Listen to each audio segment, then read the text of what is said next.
पिछली अब तक जितना भी हमने कंपनी ऑडिट पढ़ा है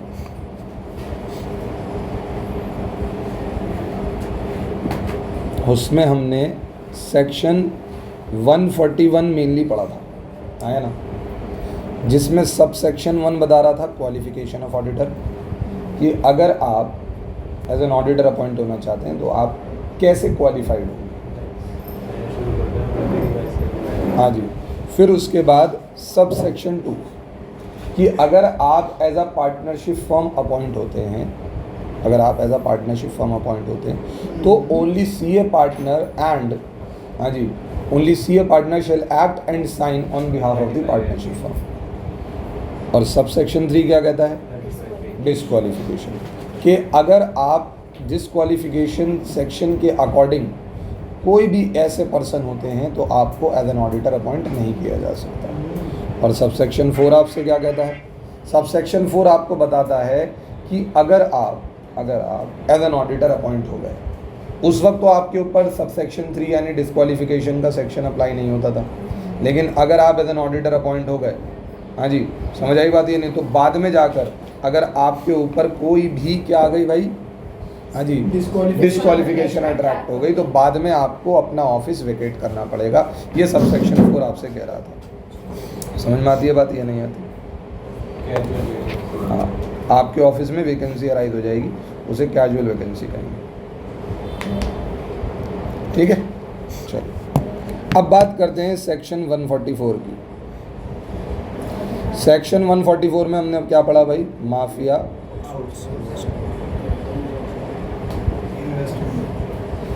इन्वेस्टमेंट। सेक्शन 144 कहता है an auditor shall provide only those additional services which is approved by board of director और ऑडिट कमेटी। लेकिन ऑडिट कमेटी और बोर्ड ऑफ डायरेक्टर भी कुछ सर्विसेज को अप्रूव नहीं कर सकते और वो सर्विसेज ऑडिटर नहीं दे सकता, जिसमें मैंने कोड बताया था माफिया आउटसोर्स इन्वेस्टमेंट।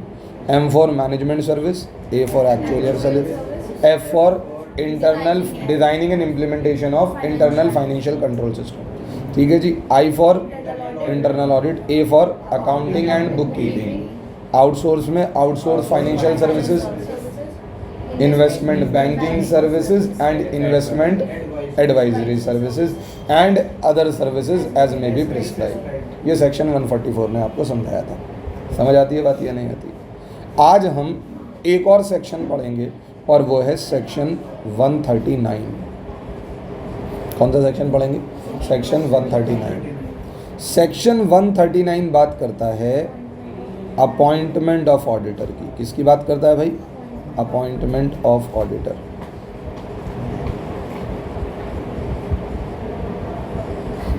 आपका ऑडिटर क्वालिफाई है या डिस्क्वालीफाई, ये सेक्शन 141 बता रहा था, लेकिन आपका ऑडिटर क्वालिफाई है।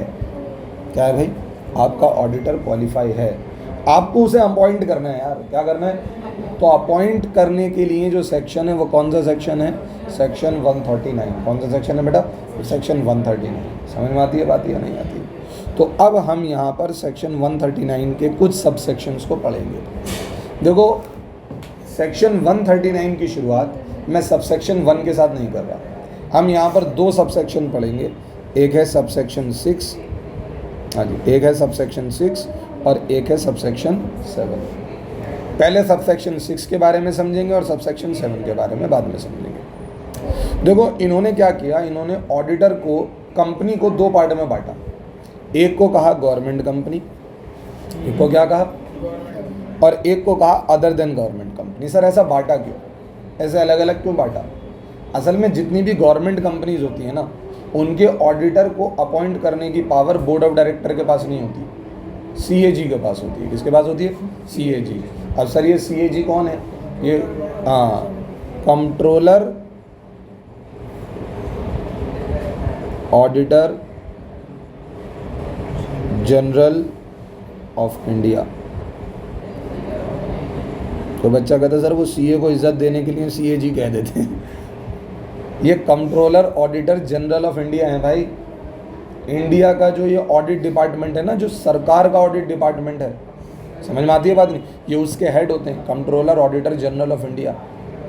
और सरकारी खातों का ऑडिट एक नॉर्मल चार्टेड अकाउंटेंट नहीं करता, ये controller auditor general of India के ऑफिस से ऑडिट होता है सरकारी खातों का, पब्लिक एक्सपेंडिचर्स का, पब्लिक रेवेन्यूज़ का। और आप बात कर रहे हैं गवर्नमेंट कंपनी की, और गवर्नमेंट कंपनी वो कंपनी होती है जिसमें एटलीस्ट 51% शेयर गवर्नमेंट का होता है। तो कहीं ना कहीं गवर्नमेंट का इन्फ्लुएंस है किसके ऊपर, गवर्नमेंट कंपनी के ऊपर। तो गवर्नमेंट कंपनी का ऑडिट भी ऑडिटर कौन अपॉइंट करेगा, सीएजी।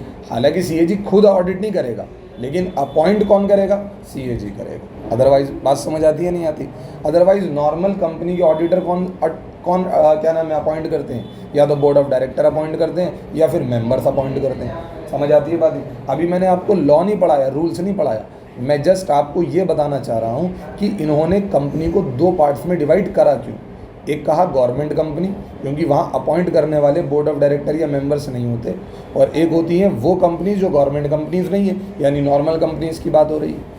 तो हम यहाँ 2 सेक्शंस के बारे में पढ़ेंगे, एक है सेक्शन 139 सबसेक्शन 6 और एक है सेक्शन 139 सबसेक्शन 7। चलिए पहले हम सेक्शन 139 सबसेक्शन 6 के बारे में बात कर लेते हैं। ये कहते हैं कि फर्स्ट ऑडिटर जो होगा वो बोर्ड ऑफ डायरेक्टर अपॉइंट करेंगे।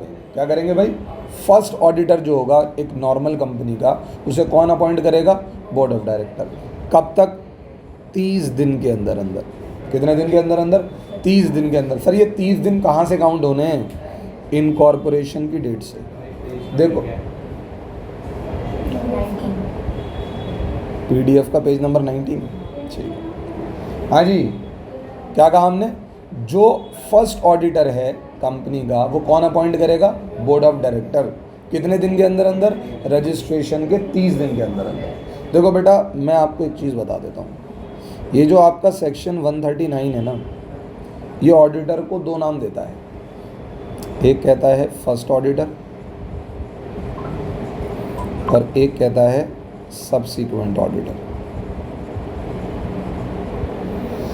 एक को ये कहते हैं फर्स्ट ऑडिटर और एक को ये क्या कहते हैं, सब्सीक्वेंट ऑडिटर। अब फर्स्ट ऑडिटर का क्या मीनिंग है और सब्सीक्वेंट ऑडिटर का क्या मीनिंग है। देखो फर्स्ट ऑडिटर उस ऑडिटर को कहा जाता है जो कंपनी के इनकॉर्पोरेट होने के बाद, यानी कंपनी के एग्जिस्टेंस में आने के बाद सबसे पहला ऑडिटर बनता है, उसे क्या कहा जाता है, फर्स्ट ऑडिटर। फिर उस ऑडिटर के बाद जितने भी ऑडिटर अपॉइंट होते हैं उन सभी ऑडिटर को क्या कहा जाता है, सब्सीक्वेंट ऑडिटर। तो सबसे पहले हम यहाँ पर ये पढ़ रहे हैं कि फर्स्ट ऑडिटर का अपॉइंटमेंट कैसे होता है। क्या भाई, फर्स्ट ऑडिटर का अपॉइंटमेंट कैसे होता है। और फर्स्ट ऑडिटर के अपॉइंटमेंट में हमने 2 पार्ट किए। हमने कहा एक है गवर्नमेंट कंपनी और एक है other than government company. Subsection 6 deal करेगा किसके साथ, अदर देन गवर्नमेंट कंपनी के साथ। सबसेक्शन 7 डील करेगा किसके साथ, गवर्नमेंट कंपनी के साथ। इन्होंने कहा कि अगर आप फर्स्ट ऑडिटर अपॉइंट करना चाह रहे हैं तो फर्स्ट ऑडिटर को अपॉइंट करने की पावर किसके पास होती है, बोर्ड ऑफ डायरेक्टर। हालांकि आपने कंपनीज एक्ट के कुछ चैप्टर पढ़े होंगे जिसमें था एक जनरल मीटिंग। क्या था, जनरल मीटिंग। और जनरल मीटिंग के अंदर आपने पढ़े थे कुछ ऑर्डिनरी बिजनेसेस। क्या पढ़े थे, और ऑर्डिनरी बिजनेसेस में एक बिजनेस ऑर्डिनरी था और वो क्या था, ऑडिटर को अपॉइंट करना। समझ में आती है बात, ये नहीं आती। और जनरल मीटिंग किसकी मीटिंग होती है, मेंबर्स की। और मेंबर्स की मीटिंग में अगर मेंबर ऑडिटर अपॉइंट कर रहे हैं तो इसका मतलब ऑडिटर अपॉइंट करने की पावर किसके पास है, मेंबर्स के पास है। लेकिन जैसा कि मैं ये कह रहा हूँ कि कंपनी अभी अभी क्या हुई है, इनकॉर्पोरेट हुई है, तो इतनी जल्दी एनुअल जनरल मीटिंग बुलाना बिल्कुल बेवकूफ़ी होगी। समझ आई बात, ये नहीं आती। एनुअल जनरल मीटिंग तो तब होती है ना जब साल एंड हो जाता है और उसके बाद एनुअल जनरल मीटिंग बुलाई जाती है। फिलहाल हम जो बात कर रहे हैं वो कौन सी मीटिंग की बात कर रहे हैं बेटा, उसी वक्त आपको क्या करना है, एक ऑडिटर चाहिए। और उसी वक्त आपको ऑडिटर चाहिए तो ऑडिटर के अलावा मतलब मेंबर्स को ये पावर ना देकर ये पावर किसको दे दी गई, बोर्ड को दे दी गई। समझ आई बात नहीं। और बोर्ड से कहा गया कि जैसे ही कंपनी रजिस्टर्ड हो जाए उसके 30 दिन के अंदर अंदर आपको क्या कर लेना है, एक ऑडिटर को अपॉइंट कर लेना है। बात समझ आती है नहीं आती, एनी प्रॉब्लम इन दिस। अगर बोर्ड फेल हो जाता है फर्स्ट ऑडिटर को अपॉइंट करने में, तब भाई अगर बोर्ड ने 30 दिन के अंदर अंदर अपॉइंटमेंट नहीं करी तो अब वो अपॉइंटमेंट किसको करनी पड़ेगी, अब तो मेंबर्स को ही करनी पड़ेगी। और मेंबर्स के लिए क्या टाइम दिया गया, next 90 days. Such appointment shall be made by members with in next 90 days. और वो जो मीटिंग होगी उस मीटिंग को क्या कहा जाता है, EGM, extra ordinary general meeting. देखो एक होती है AGM, जो एनुअल एक बार होती है, और उसके अलावा जितनी भी मीटिंग्स होती हैं मेंबर्स की, उन्हें सबको क्या कहा जाता है? ईजीएम कहा जाता है। समझ आती है बात या नहीं आती? तो ये कोई एनुअल जनरल मीटिंग तो है नहीं, आपने क्या करी, मेंबर्स को यानी ऑडिटर को अपॉइंट करने के लिए एक मेंबर्स की मीटिंग बुलाई, क्योंकि बोर्ड ऑफ डायरेक्टर फेल हो गए। समझ में आती है बात या नहीं आती? और आपको ये कितने दिन के अंदर अंदर काम करना है? नेक्स्ट 90 डेज़ के अंदर। देखो, जब भी कोई जनरल मीटिंग बुलाई जाती है तो दो तरीके के रेजोल्यूशन पास हो सकते हैं, एक होता है स्पेशल रेजोल्यूशन और एक होता है ऑर्डिनरी रेजोल्यूशन। और ये काम आपको भाई जल्दी कराना है या फिर इसके अंदर ज़बरदस्ती का डिले करना है? ये काम जल्दी होना चाहिए। तो ऑलरेडी 120 डेज़ हो चुके हैं। समझ आई बात या नहीं आई? तो लॉ कहता है भाई मीटिंग में बस क्या पास होना जाना चाहिए? OR, ऑर्डिनरी रेजोल्यूशन पास हो जाइए और काम को जल्दी से निपटा दीजिए। समझ में आती है बात या नहीं आती? Any problem in this? अरे बताओ बच्चे। सर ऑडिटर अपॉइंट तो हो गया, फर्स्ट ऑडिटर, लेकिन फर्स्ट ऑडिटर कब तक अपनी ऑफिस के अंदर रहेगा? यानी इस फर्स्ट ऑडिटर का टेन्योर क्या होगा? क्या ये अगले साल भी दोबारा से ऑडिटर कंटिन्यू रहेगा? तो लॉ कहता है कि भाई फर्स्ट ऑडिटर आपका जो टेन्योर है ना, वो कहाँ तक है? फर्स्ट AGM के कंक्लूजन तक। जैसे ही फर्स्ट AGM हुई, अब AGM पे तो ऑडिटर अपॉइंट होता ही है, तो उस दिन या तो आपको रीअपॉइंट कर लिया जा सकता है या फिर आपकी जगह किसी और को बुलाया जा सकता है। लेकिन एज अ फर्स्ट ऑडिटर आपका जो टेन्योर है वो फर्स्ट AGM पर जाकर क्या हो जाए? पूरा हो जाएगा। बात समझ आती है नहीं आती? Any problem in this? मैं अगर आसान शब्दों में इस बात को समझाने की कोशिश करूं तो आप इसे क्या कहेंगे? हाँ जी, फर्स्ट ऑडिटर की बात हो रही है और फर्स्ट ऑडिटर को अपॉइंट करने के लिए दो तरीके की कंपनीज हैं। एक है आपकी अदर देन गवर्नमेंट कंपनी, हाँ जी, और एक है आपकी government company. Other than government company के लिए जो सेक्शन है वो है सेक्शन 139 सबसेक्शन 6 और इनके लिए है सेक्शन 139 सबसेक्शन 7। और सेक्शन 139 सबसेक्शन 6 क्या कहता है कि फर्स्ट ऑडिटर को अपॉइंट कौन करेगा? बोर्ड ऑफ डायरेक्टर अपॉइंट करेगा within 30 days from the date of incorporation. Incorporation के 30 दिन के अंदर अंदर फर्स्ट ऑडिटर को बोर्ड ऑफ डायरेक्टर अपॉइंट कर लें। बोर्ड ऑफ डायरेक्टर को ये पावर दे दी। If board of director fails, अगर बोर्ड ऑफ डायरेक्टर क्या होते हैं भाई? फेल्स टू अपॉइंट ऑडिटर, फिर उसके बाद देन ये पावर किसके पास चली जाती है? देन मेंबर्स शैल अपॉइंट, हाँ जी, auditor within next 90 days. हाँ, अगले, समझ में आती है? विद इन नेक्स्ट 90 डेज, हाँ, in EGM by passing OR, ordinary resolution. अच्छा, इसका टेन्योर कब तक रहने वाला है? हाँ जी, till the conclusion of first AGM।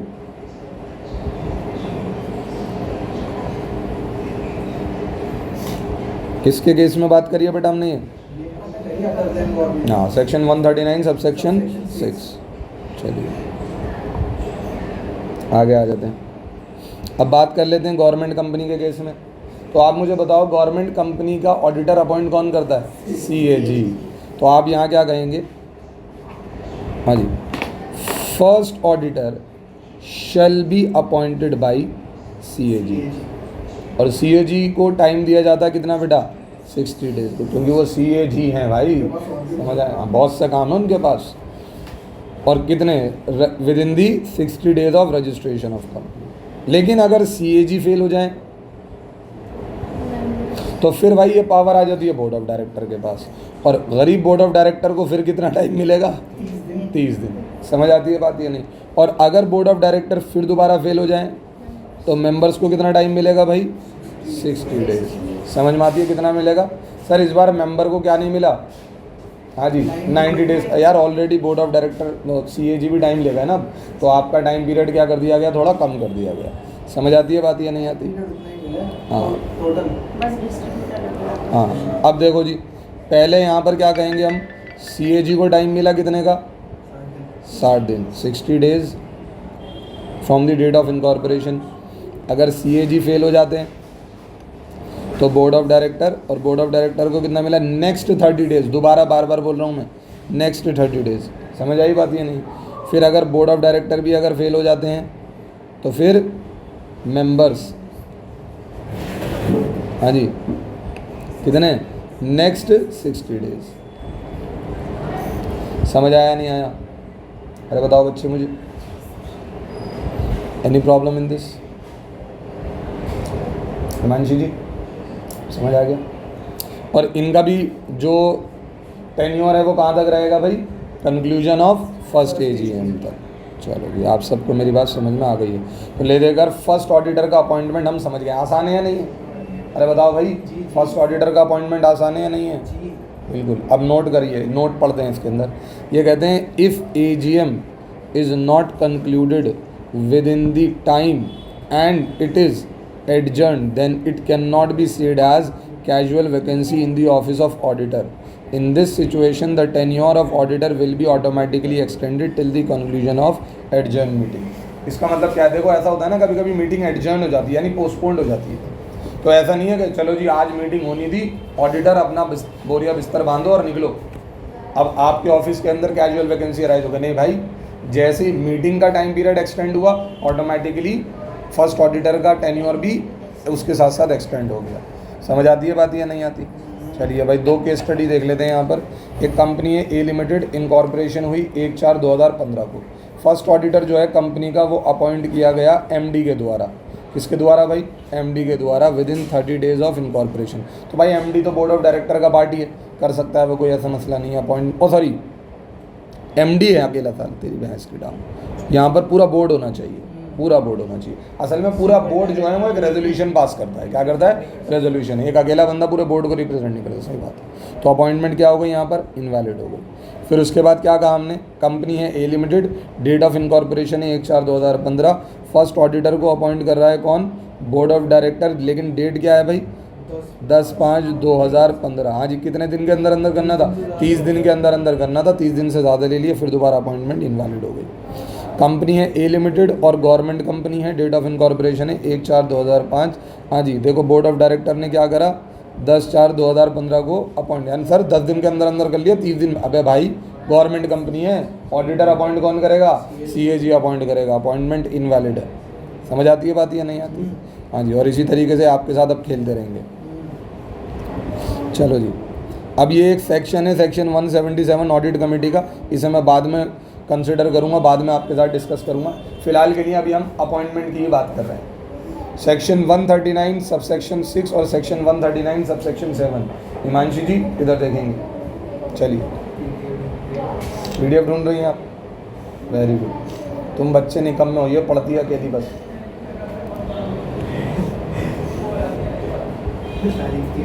तारीफ ही थी, डोंट वरी। हाँ चलिए भाई, मैंने क्या कहा? ऑडिटर एक होता है फर्स्ट ऑडिटर, फिर उसके बाद होता है सब्सिक्वेंट ऑडिटर। तो अभी आप लोगों ने ये तो देख लिया कि फर्स्ट ऑडिटर को कैसे अपॉइंट करना है। अब बात करने जा रहे हैं हम किसकी? सब्सिक्वेंट ऑडिटर की।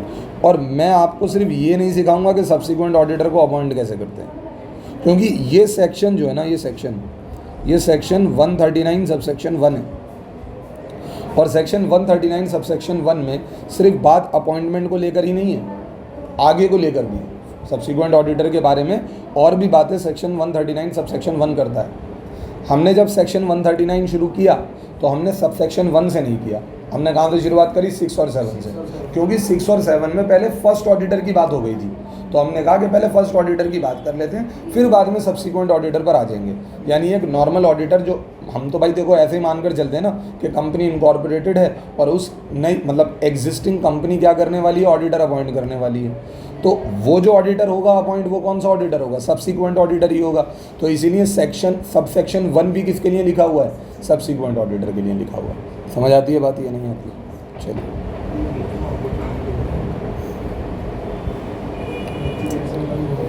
चलो जी, अब यहाँ पर देखेंगे section 139 subsection 1, appointment of subsequent auditor in other than government company. चलो जी, फिर दोबारा सब्सिक्वेंट ऑडिटर का कौन सा? Other than government company. और कौन सा सेक्शन पढ़ रहे हैं हम? सबसेक्शन 1। अभी गवर्नमेंट कंपनी के लिए भी आएगा, लेकिन वो सबसेक्शन 2 नहीं होगा, होगा सबसेक्शन 5। कौन सा होगा? 6 और 7 आपने पढ़े फर्स्ट ऑडिटर के, और फर्स्ट और फिफ्थ पढ़ेंगे आप किसके? सब्सिक्वेंट। तो सर बीच में 2, 3, 4 आएंगे अभी, वो उनका असल में लेना देना सब्सिक्वेंट ऑडिटर के अपॉइंटमेंट से ही होगा। हाँ है, बिल्कुल ऑर्गेनाइज दिख रहा है। हाँ ये तो है ही। फर्स्ट बीच में आ रहा है, सब्सिक्वेंट पहला है। कोई बात नहीं, अभी सब समझ आएगा। देखो आप लोगों को या तो सेक्शन के अकॉर्डिंग चीज़ पढ़नी है ना, तो आपको सेक्शन भी अकॉर्डिंगली चाहिए और आपको टॉपिक भी अकॉर्डिंगली चाहिए। अभी मैं कहूँ सेक्शन 139 1 पढ़ाता हूँ, 2 पढ़ाता हूँ, 3 पढ़ाता हूँ, 4 पढ़ाता हूँ, फिर 5 पढ़ाता हूँ, तो वो एक तरीके से डिसबैलेंस नज़र आएगा। समझ आई बात? ये नहीं है। आप टॉपिक को पढ़ो और ये देखो कि ये सबसेक्शन कहाँ लिखा हुआ है, फिर आपको ये भी समझ में आ जाएगा ऑटोमेटिकली कि ये सबसेक्शंस की अरेंजमेंट यहाँ पर ऐसी है तो है क्यों। समझ आ रही है बात? जब भी आपने आगे के सबसेक्शन नहीं पढ़े हुए ना, तो आपको उनका ऑर्गेनाइज वे समझ नहीं आएगा। ठीक है, चलिए देखते हैं सबसे पहले। हाँ जी, appointment of subsequent auditor in other than government का। ठीक है जी, चलिए। First AGM,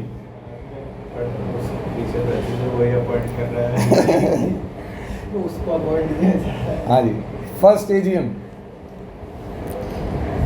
mister X is appointed as subsequent auditor by passing an OR। अच्छा, ये आपको एक केस स्टडी बनाकर दी गई है यहाँ पर, और केस स्टडी में हमने क्या बनाया? हमने कहा कि ये पहली एजीएम हो रही है, यानी फर्स्ट ऑडिटर तो जा चुका। समझ आई बात? नहीं, अब सब्सिक्वेंट ऑडिटर अपॉइंट हो रहा है फर्स्ट एजीएम पर। समझ आती है बात? ये नहीं आती? और मैं आपको एक बात बताऊँ, जब भी कोई ऑडिटर अपॉइंट होता है ना, तो उसके लिए वो एजीएम फर्स्ट एजीएम ही होती है। आप जिस एजीएम पे अपॉइंट हो रहे हैं एज एन ऑडिटर, तो आपके लिए वो एजीएम फर्स्ट एजीएम ही होगी।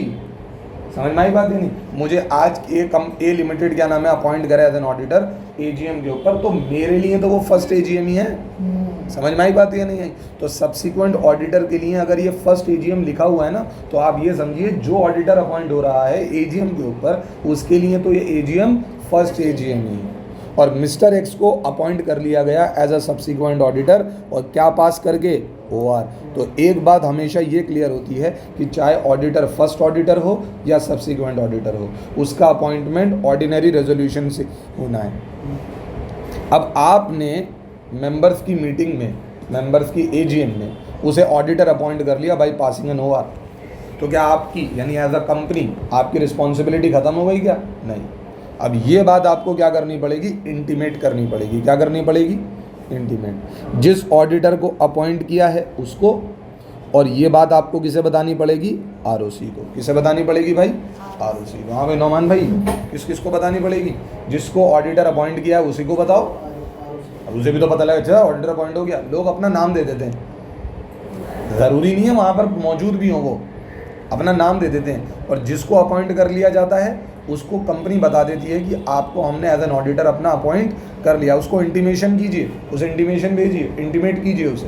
समझ में आती है बात या नहीं आती? और ये बात और किसे बतानी है आपको? ROC। और ROC को बताने के लिए आपको फाइल करना पड़ता है ADT 1। क्या फाइल करना पड़ता है बेटा? ADT 1। फॉर्म का नंबर क्या है?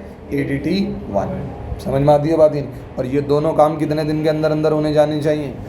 15 डेज ऑफ अपॉइंटमेंट। समझ में आती है बात या नहीं आती? देखो आपको यहाँ बताने की ज़रूरत नहीं थी कि इसे कौन अपॉइंट करेगा, आपने खुद पता लगा लिया कि अपॉइंट कहाँ हो रहा है? एजीएम में। तो अपॉइंट करने वाले कौन है? मेंबर्स। समझ में आती है बात या नहीं? यहाँ लिखने की ज़रूरत नहीं है कि इतने दिनों के अंदर अंदर भाई एजीएम हो रही है अपॉइंट करो, क्या इतने दिनों के अंदर अंदर? एजीएम हो रही है, अपॉइंट कीजिए, OR पास कीजिए, अपॉइंटमेंट हो गया। लेकिन अपॉइंटमेंट के बाद आपको ये बात किसे इंटीमेट करनी पड़ेगी? जिसको अपॉइंट किया है ऑडिटर को, उसे सब्सिक्वेंट ऑडिटर को, और ROC को। ROC को क्या फाइल करना पड़ेगा? ई फाइल ADT 1। कितने दिन के अंदर अंदर काम हो जाना चाहिए? 15 डेज़ के अंदर। अपॉइंटमेंट हो गया, इंटीमेशन हो गया। अच्छा, वो जो फर्स्ट ऑडिटर यानी सॉरी सब्सिक्वेंट ऑडिटर जो एज एन ऑडिटर अपॉइंट हुआ है, उसका टेन्योर कितना रहेगा? क्या उसका टेन्योर अगले एजीएम तक रहेगा क्या? नहीं, उसका टेन्योर रहेगा 6th एजीएम तक। उसका टेन्योर कितना रहेगा? 6th एजीएम तक। भाई जिस जिस एजीएम पे वो अपॉइंट हुआ उसके लिए वो कौन सी एजीएम है, फर्स्ट एजीएम हो गई ना वो फर्स्ट एजीएम। तो मैंने क्या कहा, 6th एजीएम तक, यानी और कितनी एजीएम आनी है, 5 एजीएम आनी है। लेकिन आप इसे 5 साल मत कहिएगा कभी भी, क्योंकि एजीएम ज़रूरी नहीं कि अगले पूरे 1 साल में ही हो रही है। एजीएम की डेट्स अलग अलग हो सकती हैं, कभी 1 साल से ज़्यादा, कभी 1 साल से कम। तो एक ऑडिटर का जो टेन्योर है वो ईयर्स में काउंट नहीं होता, वो एजीएम्स में काउंट होता है। आप उसे कह सकते हैं रफ फिगर के 5 सालों तक एक बंदा क्या रहेगा, कंपनी का ऑडिटर रहेगा। समझ में आती है बात या नहीं आती? तो टेन्योर किसका है उसका, फर्स्ट एजीएम से till the conclusion of 6th AGM. समझ आती है बात या नहीं आती? अच्छा, 6th एजीएम पर जाकर उसे दोबारा से अगर आप रीअपॉइंट करना चाहते हैं तो वो रीअपॉइंट भी हो सकता है, और फिर उसकी रीअपॉइंटमेंट का क्या होगा, एवरी 6th एजीएम। समझ आई बात या नहीं आती? और टेन्योर कैसे काउंट होगा, हमेशा एवरी 6th एजीएम। समझ आती है बात या नहीं आती? चलिए, आपने ऑडिटर को अपॉइंट किया था कब, फर्स्ट एजीएम पर। सर दूसरी एजीएम आई, क्या आई, दूसरी एजीएम। तो क्या दूसरी एजीएम पर हमें उस ऑडिटर को दोबारा से अपॉइंट करना पड़ेगा, तीसरी एजीएम पर, फिर चौथी, पांचवी? देखो बेटा, यहाँ पर ऑडिटर को दोबारा से अपॉइंट नहीं किया जाता, क्योंकि ऑडिटर का जो टेन्योर है कहाँ तक है, 6th एजीएम तक है। कहाँ तक है, 6th एजीएम तक। लेकिन अपने इस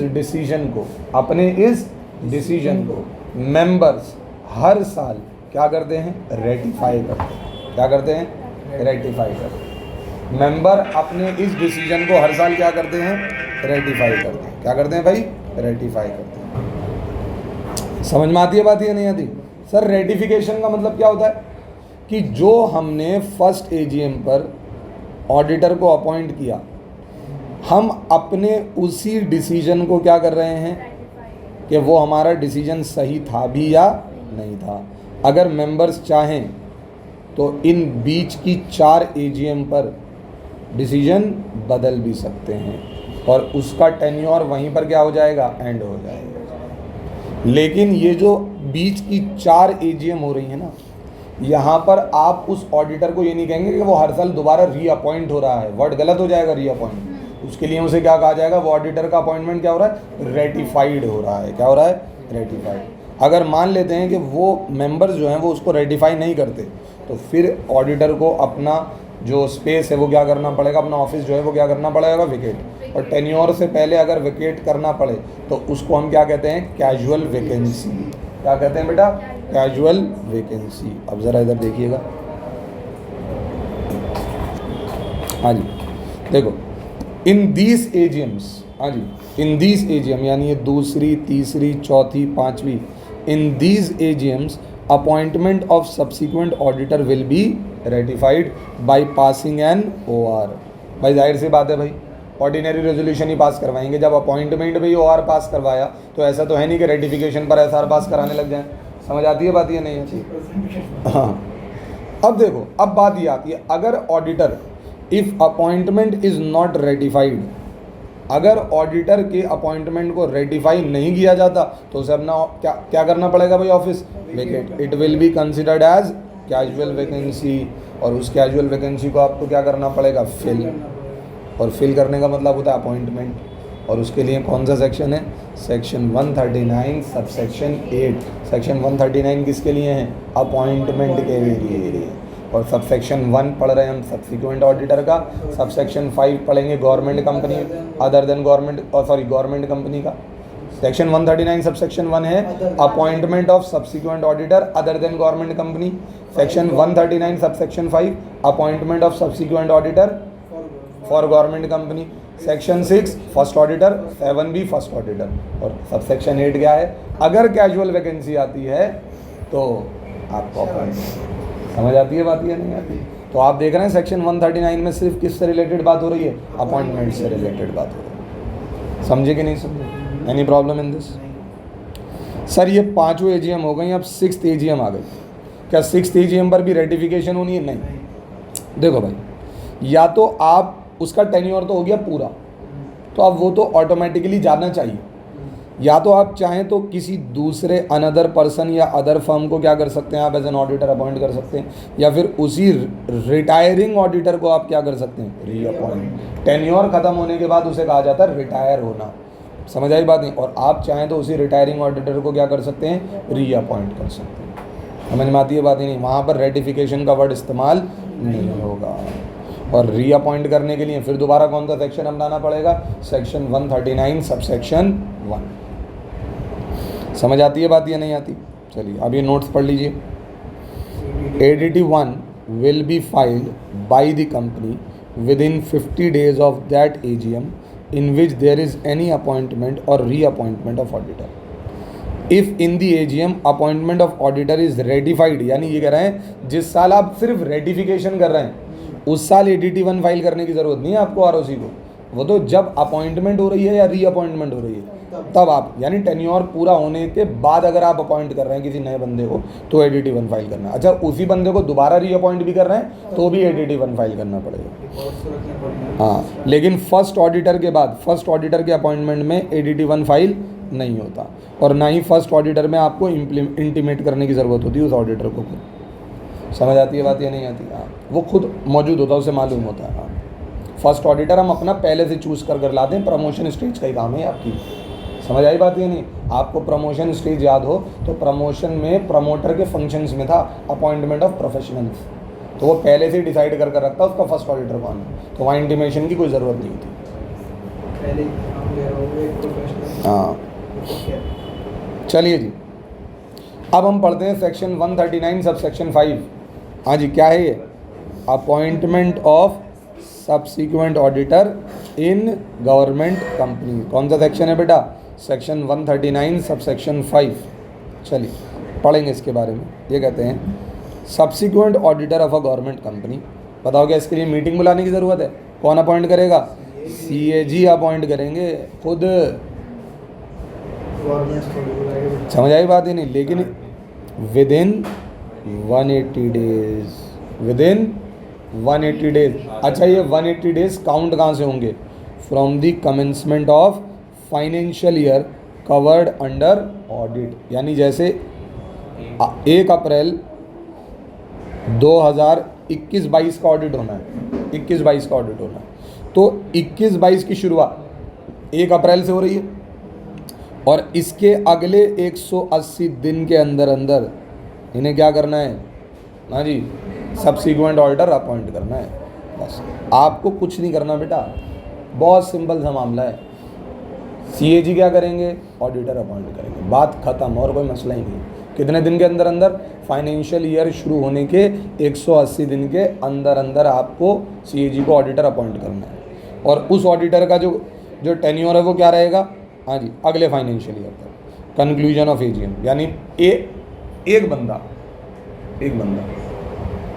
अगर एक नॉर्मल कंपनी में ऑडिटर अपॉइंट होता है तो उसकी लिए एक तरीके से क्या है, उसको ये रहता है कि मैं 6th AGM तक जा सकता हूँ without reappointment.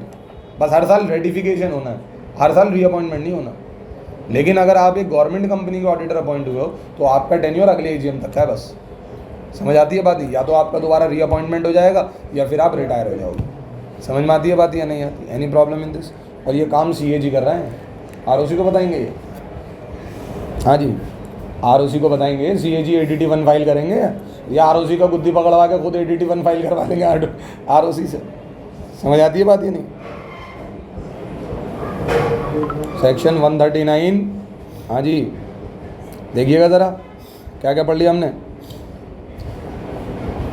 Section 139 subsection 1, section 139 subsection 5, section 139 subsection 6, section 139 subsection 7।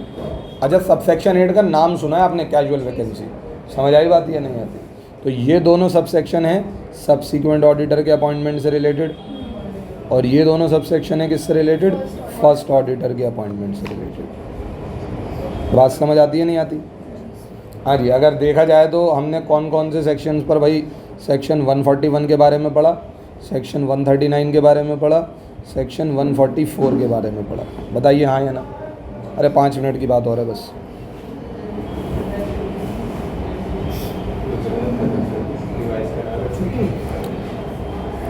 अब हम आते हैं एक और सेक्शन पर जिसका नाम है सेक्शन 142। लास्ट सेक्शन है, अपने दिमाग में ये डाल दो कि इसको कराए बगैर ये आदमी छोड़ेगा नहीं। समझ आई बात? तो सेक्शन 142 की बात करेंगे। हाँ जी, कितने पॉइंट है इसमें? 6 पॉइंट है बस, चुपचाप बैठ के पढ़ लो। सेक्शन 142, हाँ जी, सेक्शन 142। 142 को पहुंच गए। हाँ, रेम्यूनरेशन ऑफ ऑडिटर। रेम्यूनरेशन समझते हैं, ऑडिटर फ्री में काम नहीं करता भाई। समझ आई बात? हाँ, सब कुछ छोड़ दो, जॉब वॉब छोड़ के प्रैक्टिसिंग सर्टिफिकेट ले रहा बिल्कुल। में काम कर। ऑडिटर को क्या चाहिए? रेम्यूनरेशन। क्या चाहिए? रेम्यूनरेशन। तो इसकी रेम्यूनरेशन फिक्स कौन करता है? इसकी रेम्यूनरेशन फिक्स कौन करता है? इधर देखिए बेटा, remuneration of auditor shall be fixed by the members. हाँ जी, रेम्यूनरेशन फिक्स तो मेंबर्स ही करते हैं, लेकिन किसकी रिकमेंडेशन पर? बोर्ड की रिकमेंडेशन पर। किसकी रिकमेंडेशन पर बेटा? बोर्ड की रिकमेंडेशन। आया ना? लेकिन अगर आप एक फर्स्ट ऑडिटर हैं, कौन है भाई? फर्स्ट ऑडिटर, तो आपकी रेम्यूनरेशन कौन फिक्स कर सकता है? Board of director. कौन फिक्स कर सकता है भाई? याद है भाई, फर्स्ट ऑडिटर का अपॉइंटमेंट भी बोर्ड ऑफ डायरेक्टर खुद ही कर रहा था, तो उसकी रेम्यूनरेशन भी board of director he fix कर सकता है। समझ आती है बात या नहीं आती?